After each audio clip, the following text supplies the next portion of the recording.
बीते दिन हमने देखा था कि जस्टिस संजीव खन्ना और दीपांकर दत्ता के सामने पेश होते हुए सॉलिसिटर जनरल तुषार मेहता और एएसजी एसवी राजू ने कितनी इंटेंस आर्गुमेंट्स की थी। जहां एसजी मेहता ने सुप्रीम कोर्ट बेंच के इंटरिम बेल ऑर्डर पर सवाल उठाया था, वहीं दूसरी ओर एएसजी एसवी राजू ने ईडी की ओर से मौजूद होते हुए कह दिया कि ईडी आम आदमी पार्टी के साथ साथ अब दिल्ली सीएम अरविंद केजरीवाल को भी चार्जशीट में नेम करने वाली है। इन बातों ने पूरे देश में एक कंट्रोवर्सी क्रिएट कर दी, जब एएसजी एसवी राजू ने कह भी दिया कि उनके पास दिल्ली सीएम अरविंद केजरीवाल के खिलाफ काफी सबूत है and stated we have all the evidence now, there is complete evidence against him now, he is not a holier person as projected. और यही आर्गुमेंट्स और सबमिशंस लेकर आज भी ASG SV Raju supreme court bench के सामने मौजूद थे, जहां उन्होंने दिल्ली सीएम अरविंद केजरीवाल को खूब फटकारा है। और केजरीवाल को डिफेंड करते हुए सीनियर एडवोकेट अभिषेक मनु सिंघवी ने क्या कहा है, आगे देखते हैं। हालांकि आपको बता दें कि हियरिंग ने एक काफी इंटेंस मोड ले लिया था, जब इसके एकदम अंत में एएसजी एसवी राजू ने कह दिया कि दिल्ली सीएम अरविंद केजरीवाल के खिलाफ न्यू एविडेंस मिला है। जी हाँ, आपने सही सुना।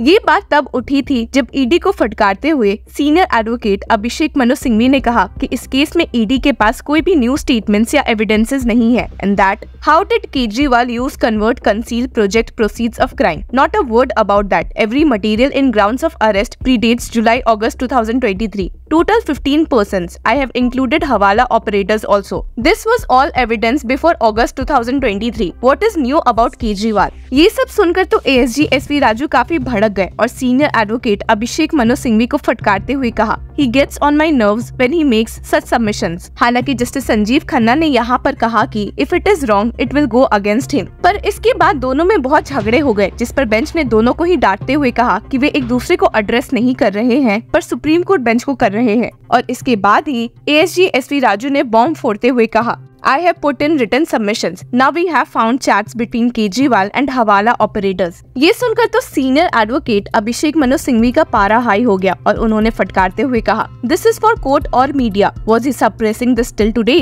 This is to create doubt at the last minute. He is not being fair. He says this at 4:30 on Friday। यहाँ पर जब एएसजी ने कहा कि उनके पास ये एविडेंस मार्च से ही था, तो पलट जवाब देते हुए सीनियर एडवोकेट अभिषेक मनु सिंघवी ने कहा, Very convenient. It seems from March till today they were suppressing evidence। ऐसे आपको बता दे कि हियरिंग की शुरुआत से ही सुप्रीम कोर्ट बेंच ने ईडी से कई सवाल जवाब किए हैं, जिसमें जस्टिस संजीव खन्ना ने सवाल करते हुए पूछा है, How is this different from Manish Sisodia case? Start with that। जिसके जवाब में एएसजी एसवी राजू ने कहा कि मेन डिफरेंस तो यही है कि उस केस में ईडी ने आम आदमी पार्टी को अक्यूज डिक्लेयर नहीं किया था, पर यहाँ पे वे ऐसा करने वाले हैं, जिसके साथ ही stated we have demonstrated that kickbacks were transferred via hawala and were distributed in Goa by 2 individuals managing the election campaign. यहाँ पर एएसजी एसवी राजू ने जनरेशन ऑफ प्रोसीड्स की भी बात की, जिस पर तुरंत पलट जवाब देते हुए जस्टिस संजीव खन्ना ने कहा, I said it's a debatable issue, generation and whether it amounts to possession. ये सुनने के बाद एएसजी एसवी राजू ने सुप्रीम कोर्ट बेंच को समझाते हुए कहा, prosecution complaint being filed today, आम आदमी party made an accused.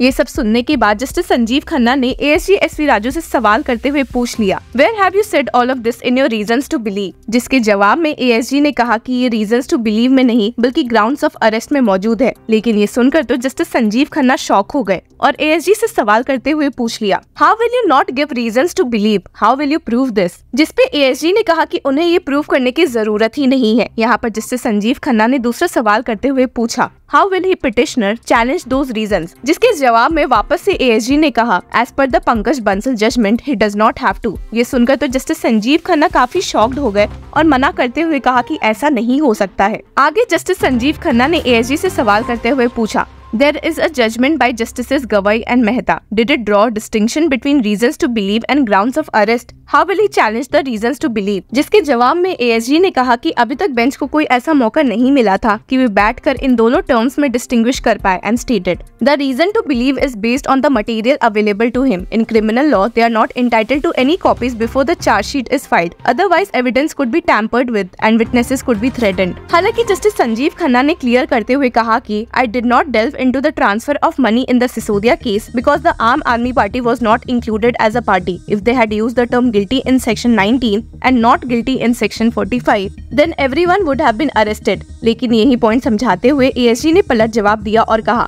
Thus, it supports my reasoning that they lacked the material to claim his innocence. लेकिन बेंच ने यहाँ पर ED को समझाते हुए कहा, As an investigator, you should never make an arrest without sufficient evidence to demonstrate guilt. पर ASG SV Raju भी चुप नहीं बैठे और पलट जवाब देते हुए कह दिया, There is a distinction between criminal law and administrative law, and at the discharge stage, the court can only consider the material submitted by the prosecution. और गुस्से में ASG ने आगे सुप्रीम कोर्ट बेंच को काफी समझाने की भी कोशिश की और कहा, If this plea is entertained, it will open Pandora's box, leading to a flood of similar petitions. The magistrate is not obligated to read through thousands of pages and work late into the night. यहाँ पर justice Sanjeev Khanna सवाल पूछने पर मजबूर हो गए कि Under the Preventive Detention Act, do you need to consider both pieces of material? जिसके जवाब में ASG ने कहा कि ये काफी टेक्निकल है, जिसके बाद सुप्रीम कोर्ट बेंच ने वापस से ASG को समझाया कि yes, if you fail to consider pertinent material, it becomes invalidated. यहाँ पर जस्टिस दीपांकर दत्ता ने ASG से सवाल करते हुए पूछा, So if we comprehend correctly, the material should be reasonably suspicious. Shouldn't then the statute be amended since it only mentions reasons to believe?